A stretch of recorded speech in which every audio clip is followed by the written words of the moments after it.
What's going on, guys? This is my 2004 Dodge Neon SRT4. Today we're going to be doing the valve cover gasket replacement because the tube seals are leaking into the engine. Let's get started. Another thing that we'll be doing today is drilling out and rethreading this one bolt, because as you can see it just spins. And that's no good. That's probably another reason why the tube seals are leaking. So let's get to everything. First thing we'll be doing is disconnecting these catch can lines real quick.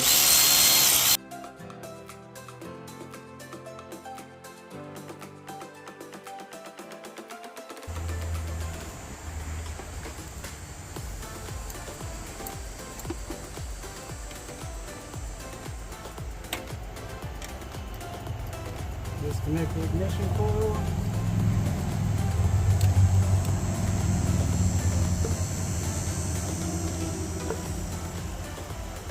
These spark plugs, wires.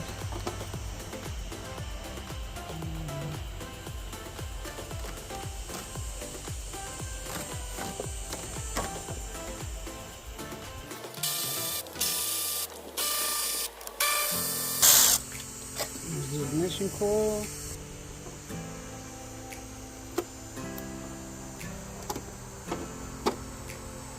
Some of these wires out the way, and we can take the valve cover off without any obstruction. And take off all these 8mm bolts.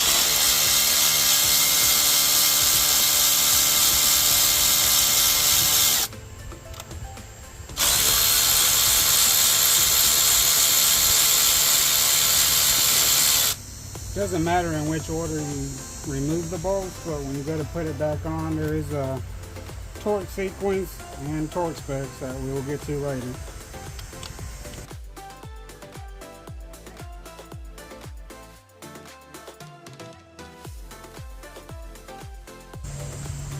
There's 9 of those bolts, so make sure you get them all loosened up. And the valve cover should come right off if they're all loose.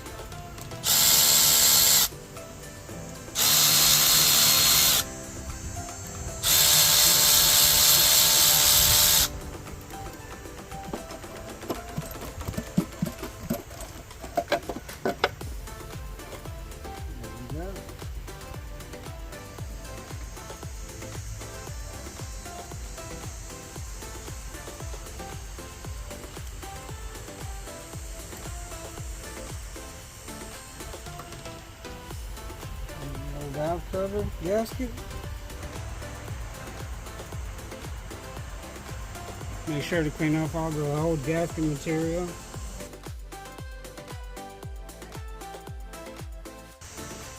As y'all see, I'm using a razor blade, so be very careful not to scratch up the head.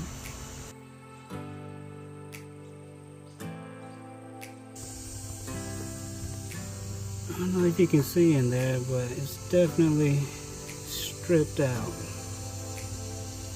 So we're going to go ahead and drill that out. Put a helicoil in there. It should be good. As you can see, that's what the other one looks like. What it should look like.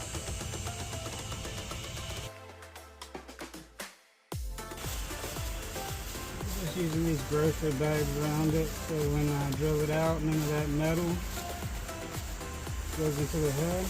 Don't want that.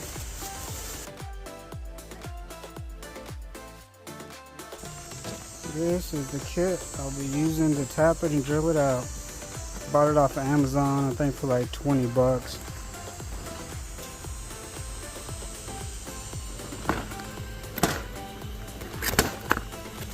Comes with everything you need.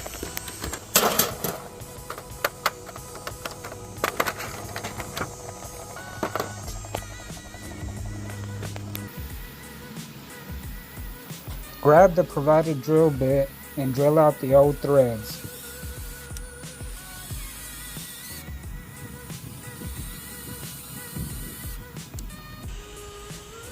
I like putting a little bit of grease on the tap, that way kind of lubricates it and also gets all the metal stuck to it so it won't go deeper inside the hole.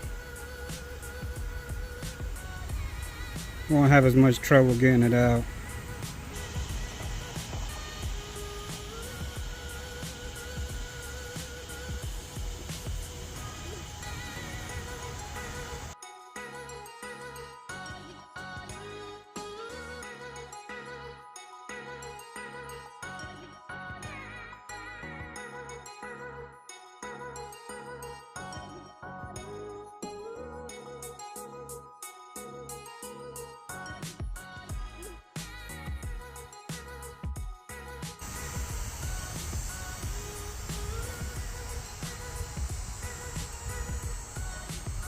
We clean out all the shavings from there. You don't want any shavings in there when you're trying to install your helicoil.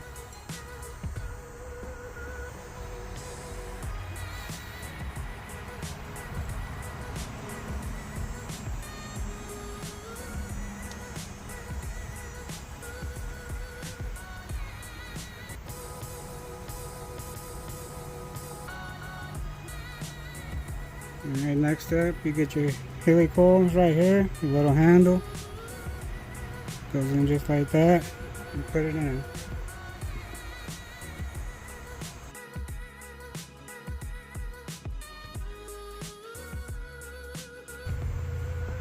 Now remove the tag from the helicoil using the breaking pin tool provided. Just give it a try. The bolt.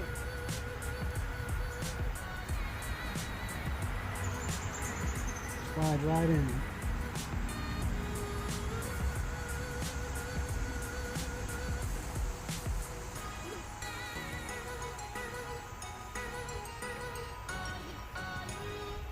When you go take these bags or whatever you use to cover the head with, be very careful not to drop any of those metal shavings in there.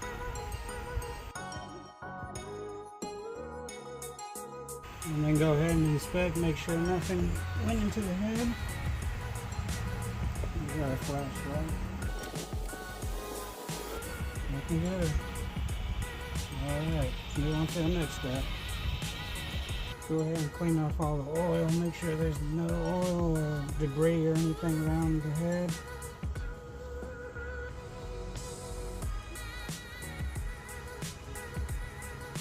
Because if you do have oil on there, the gasket's not going to seal properly.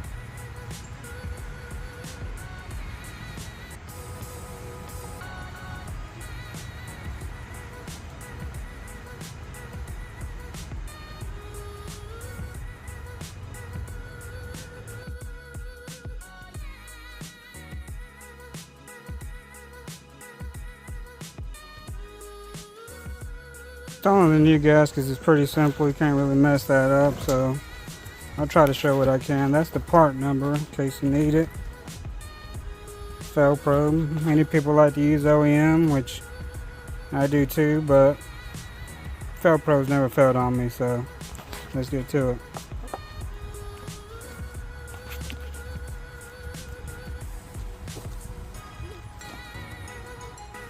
I've already cleaned this valve cover off, so it's good to go.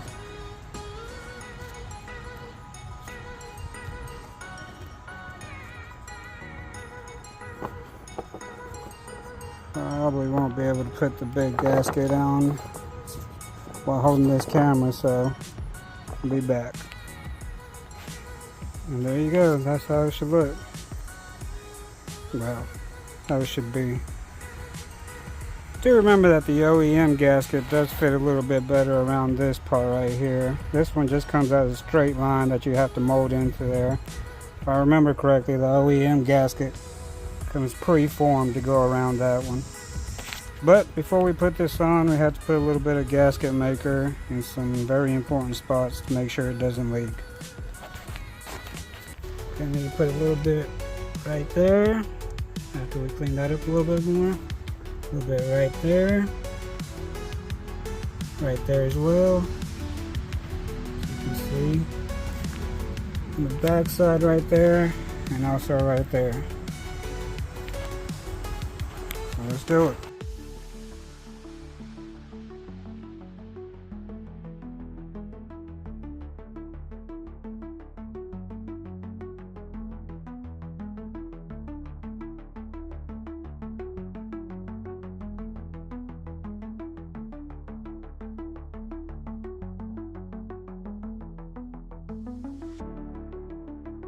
Alright, ready to put the valve cover back on. Let's go.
I'm not tightening them down all the way, I'm just getting them down so I can torque them down.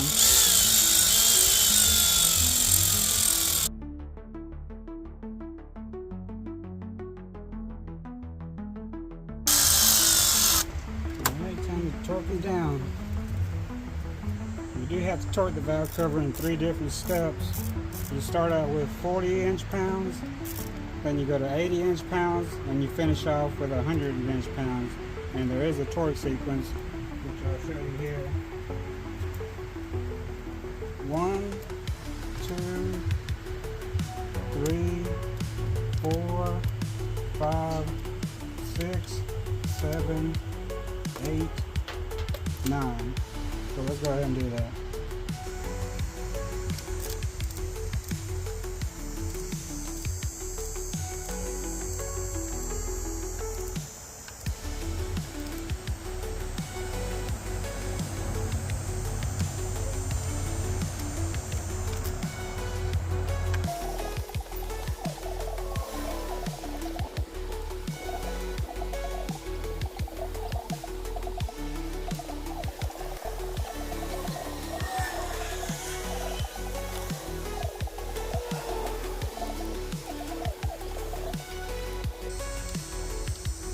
Alright, now let's go to 80 inch-pounds.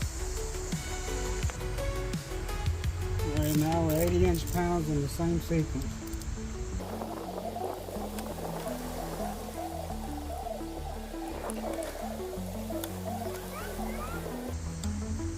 Alright, now we go to 100 inch-pounds to finish it off, but I like to wait about 10-15 minutes to let the grommet settle. That way when you do the final torque, you know it's right. So we'll be back. Alright, it's been about 15-20 minutes, so let's go ahead and finish torquing these bolts up real quick.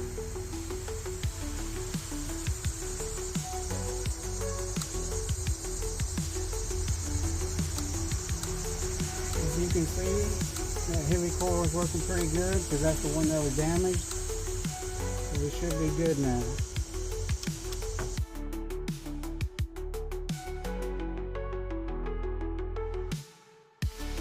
There we go. I'll come back in about a day or two and retorque them just to make sure nothing became loose, or after a while of sitting, the grommets might loosen up a little bit.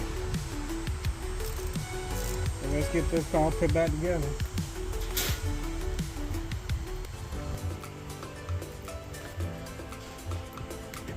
Put the ignition coil back on.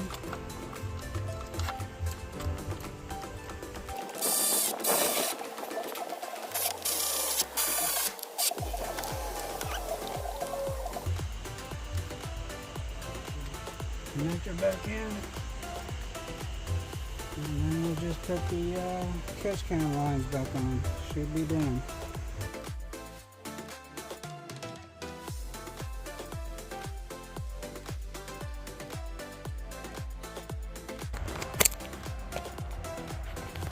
And there you go, pretty simple job. Anybody with basic hand tools should be able to do it, and hopefully this solves my problem. If not, we'll keep on working, see what we can do. Still have a lot of things to get done on this thing, this old girl before we go racing again, but we got big things planned for her. Hopefully by fall should have everything ready to go racing again. Try to go a little bit faster. I hope y'all enjoyed this video. Hope it was informative and help some of y'all out. If y'all will, like, comment, subscribe, and let me know what else y'all want to see. We'll see you.